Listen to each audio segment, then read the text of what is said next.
Jiří Foules affolées. Traduction inédite, Elisabeth Mouradian et Serge Venturini.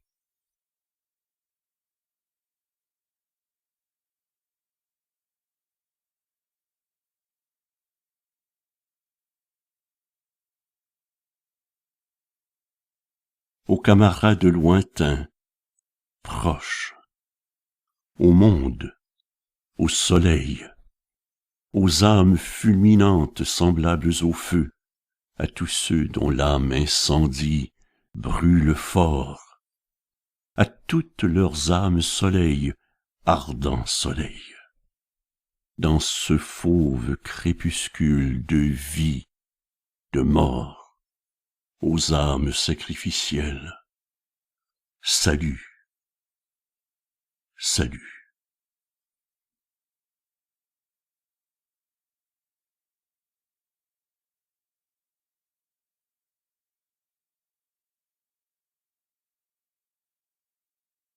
C'était le soir, un soir de feu tout rougeoyant. Le soleil enflammé en direction de l'ouest s'étendait sur la plaine. Brouillard mêlé de sang, poison pressé du cœur du soleil flamboyant. Le soleil se couchait tout embrasé vers l'ouest.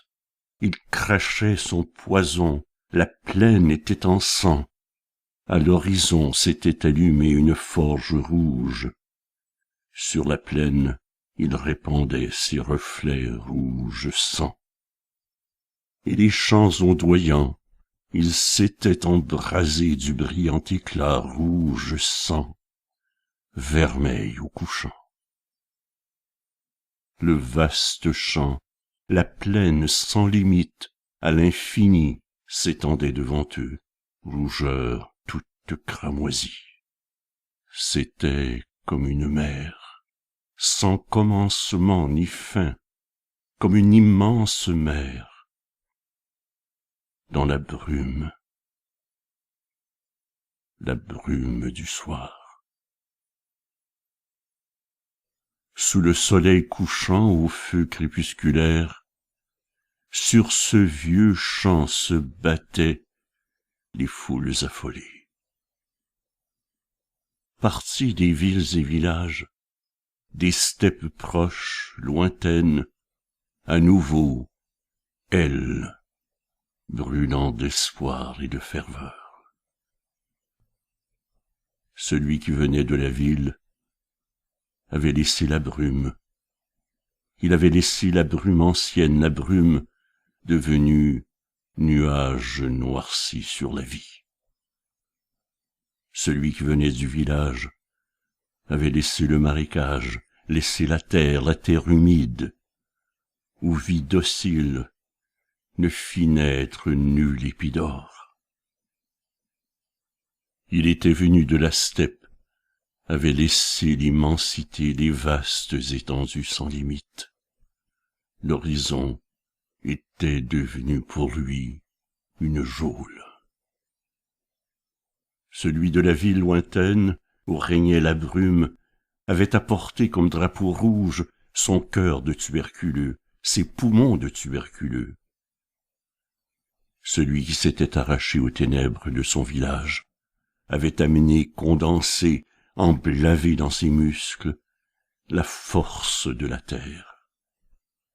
Celui qui avait extirpé sa vie était venu des steppes où il vivait comme un captif, avait amené dans ses yeux le bleu de l'immensité, tout le bleu, celui des steppes.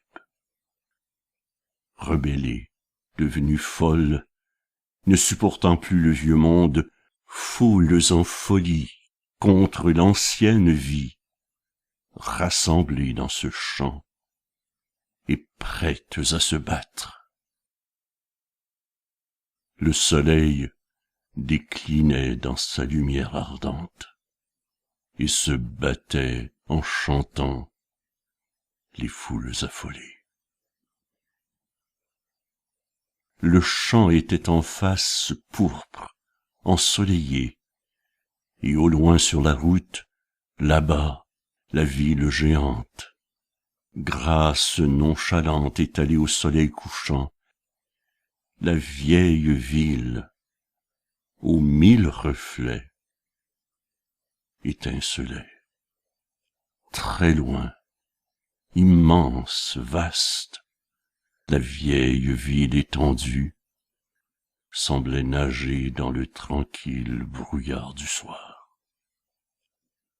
D'énormes bâtiments élancés comme suspendus, édifices paraissant suspendus dans l'air rouge, s'assombrissaient peu à peu, et ternes pâlissaient.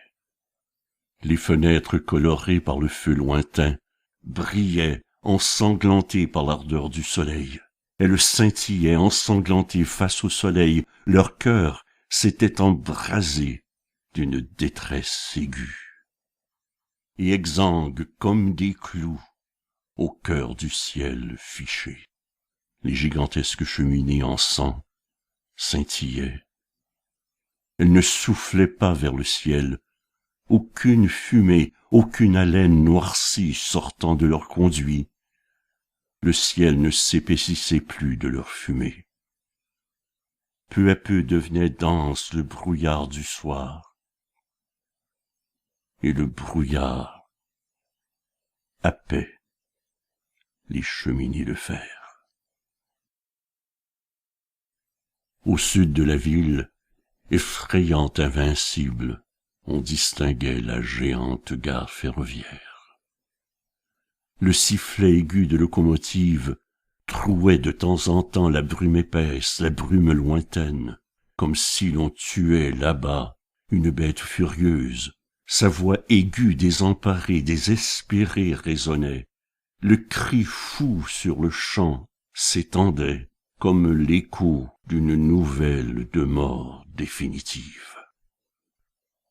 La gare géante énorme devant elle s'étalait, et de ce nœud de rail, loin à travers la plaine, vers le nord, vers le sud et vers l'est et l'ouest, partout, avaient poussé leurs tentacules de fer.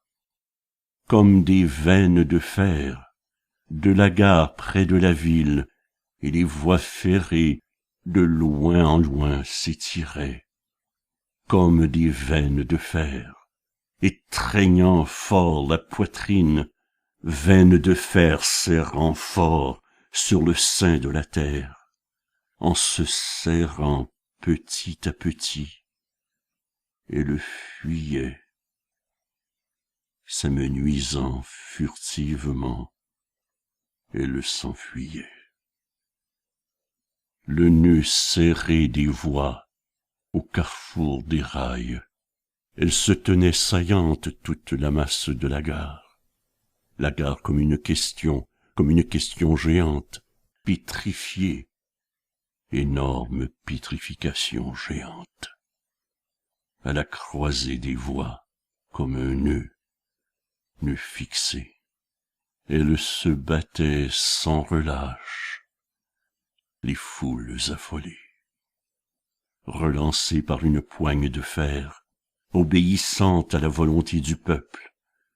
Elles avançaient en chantant, en bataille, prendre d'assaut la gare. Elles luttaient. À la brune, le vent s'était calmé. En face était la ville, ennemie millénaire, comme sphinx, les seins énormes et blonds, par terre posés, avaient barré la route rouge aux foules engagées. Et la gare corpulente, dans la brume rouge du soir, était assise là, victorieuse, devant elle, comme un chien de garde. Assise, aveuglément soumise, elle veillait au trajet rampant des voies de fer. Et tout le long des rails, vers le nord, vers l'avant, des tranchées rampantes et ondulantes s'étiraient. L'ennemi s'était caché dans leur creux souterrain, dans les profonds boyaux du ventre de la terre. Et avec ses doigts en sang, il creusait le champ. Avec ses mains en sang, creusait la plaine d'en face. Il était entré dans la poitrine chaude de la terre, enfoui au sein, embusqué au cœur de la terre. Il mitraillait avec ses mains ensanglantées, secrètement et perfidement mitraillait. Elle se battait en s'approchant de plus en plus. Les canons d'acier explosaient en résonnant, et cette bataille semblait être un chant qui montait et résonnait au soleil couchant. Or soudain un obus fusa et explosa en éclatant dans la tranchée avec fracas. Ils se battaient, en se battant, elles avançaient. Sur les champs le soir, partout la mort ricanait. Elle chantait mêlant son chant au bruit du canon. Elle s'avançait et elle se battait ardemment. Chaque cœur était un chant, et chaque regard ardent était un chant, et chaque regard un chant de flamme. Le cœur de tout un chacun brûlait, matin rouge.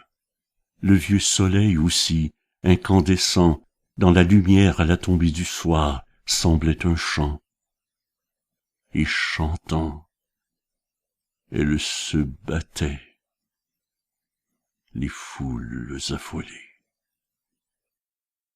Et quelqu'un chantait d'une voix forte, retentissante, et il glorifiait son camarade courageux, entré dans le combat, entré dans la bataille, comme un faucon son chant volait de loin en loin, et en chantant, il se battait, souriant et terrifiant, et il se battait en chantant. Il chantait. Se couchait le vieux soleil, forge rouge, et dans les champs du soir sa voix semblait une cloche. Elle semblait une cloche, et une cloche qui sonnait fort, afin que tout le monde l'entendit. D'une nostalgie rouge, infinie, il chantait en tirant. Des steppes et des forêts, des villes proches et lointaines, nous avons apporté de nouveau notre cœur tout embrasé et de feu et d'espoir. Ici et maintenant est le combat de la mort et la confusion du crépuscule incertain. Or nous avons brandi notre cœur maintenant, notre cœur levé vers la mort, drapeau rouge, et le vieux soleil millénaire va se coucher. Il va se coucher, le vieux soleil exsangue. Ce monde vespéral nous sourit, sanguignolant. Nous nous battons le cœur joyeux, et maintenant nous y chantons. Le cœur en fête, lutteurs chantons. La terre entière, le monde entier a fait barrière, et il nous tient tête, cet ennemi millénaire. Mais nous nous battons, et la mort fière nous sourit. Ah, nous devons sacrifier nos cœurs nostalgiques. Cette marche fière et cruelle, notre rouge nostalgie. Tirez, tirez donc, mes camarades affolés. Le soleil se couchait, allumé par la clarté ardente. Le soleil crépusculaire se couchait. Elles se battaient sans faiblir, les foules affolées. Un feu rouge dans les yeux, un feu rouge dans les cœurs. Dans un dernier élan solide, elles se battaient sans relâche, solidaires, sans cesser elle luttait, chantant follement, en tirant, elle s'avançait, et l'ennemi effrayé, balayé, s'enfuit. Il faisait déjà sombre. Au dernier rayon, ce fut par un assaut hardi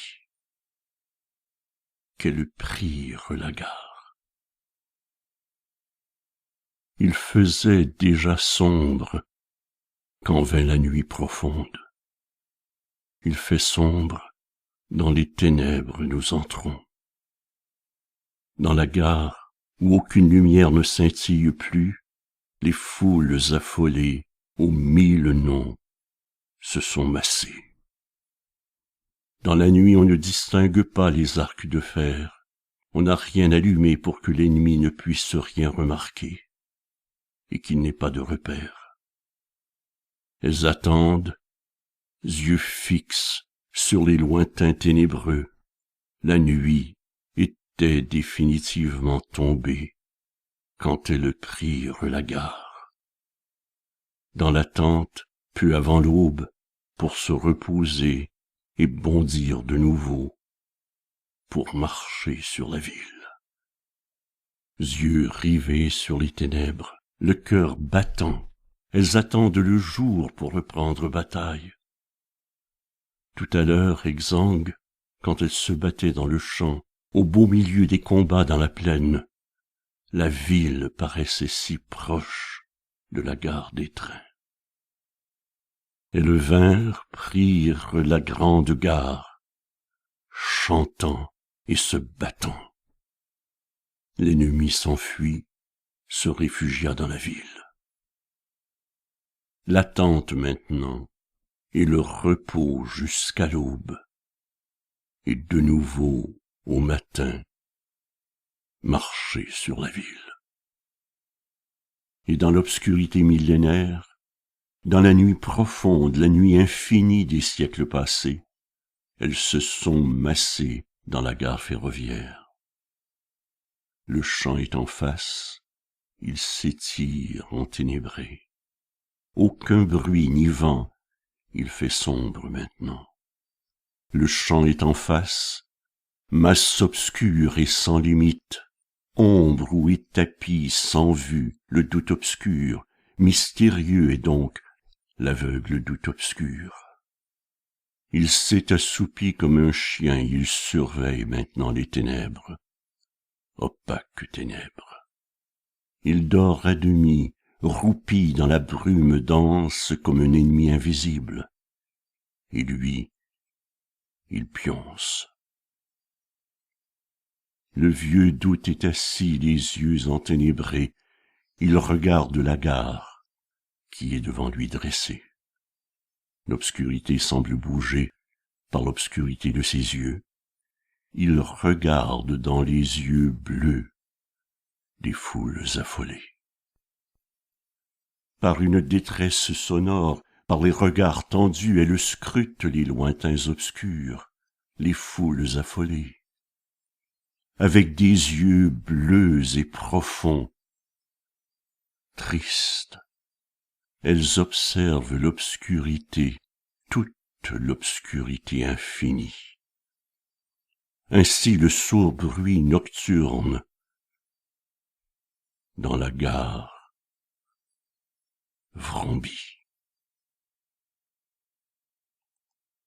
Massées en armée dense, devant la géante gare, avec des yeux bleus audacieux, elles observent le champ obscur, scrutent la vaste étendue noire. Il fait sombre devant, et dans l'obscurité, ténèbres qui se sont ouvertes comme un abîme, au loin une boule, embrasée par une lumière rouge. Devant des yeux obscurcis, face au regard fixe, dans l'obscurité lointaine, cette boule allumée semble être un point rouge point qui brûle dans la nuit, rouge, si rouge, avec détresse il brûle. On l'a allumé dans la nuit pour que l'armée reste prête, éveillée, tondue, toujours en alerte. Et dans l'obscurité sans limite, le lointain semble être une tête de cerbère, tête de chien. On l'allumait comme un signe de bataille et de détresse, un signe d'alarme et de veille. Or c'est dans cette ville millénaire où maintenant il y a fièvre, détresse, détresse et fièvre. Gardé comme un ennemi de peur affolée, et ce feu, embrasé, rouge, alarme gigantesque. Il est comme un poing dans la tête de la folie. Il est embrasé par un espoir ultime, pris par la fièvre, brûlé de fièvre d'agonie. Et elle regarde le point rouge, les foules affolées. Face à la nuit assombrie, les yeux fixés sur le point rouge, regard tendu, âme assombrie, elles attendent l'aube, les foules affolées. Et dans leurs âmes enténébrées, toujours tenaces, ce point obscur brûle, tel lointain rayon de feu. Il est planté dans leur cœur, tel rouge clou brûlant.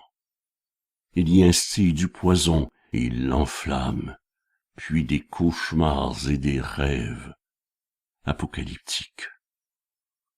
Le vieux chagrin millénaire murmure dans leur cœur. Maintenant dans leur cœur tenace, il y remue, il y distille, il y répand la fièvre. Et des yeux par millions crachent du poison, du sang et du venin, poison et sang, sang et venin.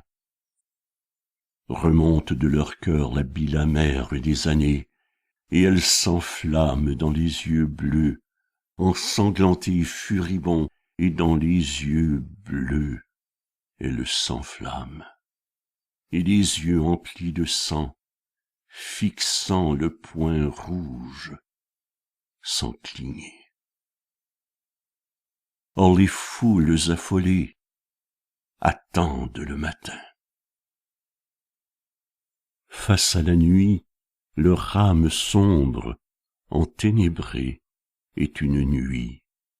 Sombre est leur âme enténébrée, qui attend le matin, avec une nostalgie ardente, âme dont le désir est attente de l'aube. Leur cœur est ténèbres, et dans ces ténèbres, il y a des ciels aux yeux bleus, des horizons sans fin, sans limite, au profond des ténèbres. Dans leurs yeux bleus, où la nuit sombre est tombée, tant de bourgeons ardents, d'aurores et de matins. Dans tous leurs muscles, la force de la terre humide s'est nichée dans leurs muscles tendus. Si elle voulait, elle créerait un nouveau rythme nouveau, nouveau trajet au soleil. Si elle voulait, lancerait des soleils au ciel. Si elle voulait, descendrait des soleils du ciel. Si elle voulait, fortes en volonté, embrasées par le feu du monde, seulement si elle voulait, quels actes ne pourraient créer les foules affolées?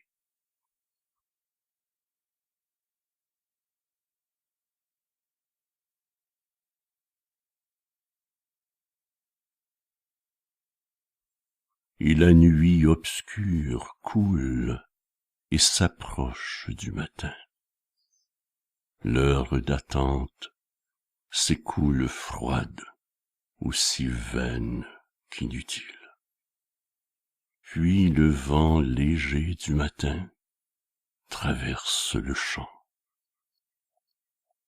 Le feu de ce point rouge brûle d'une lumière ultime.